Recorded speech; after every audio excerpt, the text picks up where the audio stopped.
Ayal иштебе. Эгерде иштесеңиз, өзүңүзгө болсо бул жакшы, күйөөңүзгө жардам бересиз акчалай жактан, башка жактан.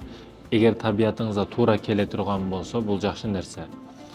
Өсөсүз, өнөсүз, эриңизди да өстүрөсүз, өндүрөсүз, жардамчы болосуз.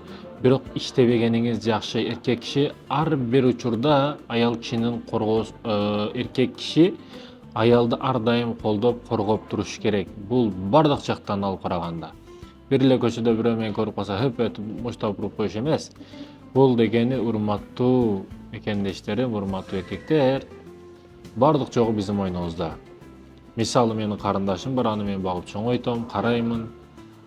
Турмушка узатамын, аны эри карайт, эри багат, чоңойтот. Эри өлүп калса дагы мага келет, кайнатасы багат, кайнатасы өлүп калса кайра эле мен багам. Айтор кыз бала төрөлгөндөн баштап өтүп кеткиче каза болгонго чейин, өлгөнгө чейин иштебейт. Иштетпеш керек. Урматтуу эркектер иштетпеш керек. Кээ бирлер ушундай, кээ бир эркектер үйдө телефон чукулап, телевизор чукулап жатат, аялы ар кандай кафелерде пол жууп иштеп жүрөт. Россияда иштеп жүрөт, ар жерде иштеп жүрөт. Уят болуш керек, намус болуш керек.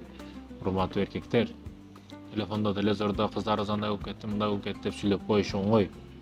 Ошондой уровеньге, ошондой нерсеге алып барып коюп аткан, ошондой нерсеге себепчи болуп аткан ким биз эмеспи? Албетте биз. Бул маселеде кечирим сурайм аялдардан. Ошондуктан айтарым, эркектер намысы болойлу. Эже карындаштарыбызды кордобойлу, колдойлу.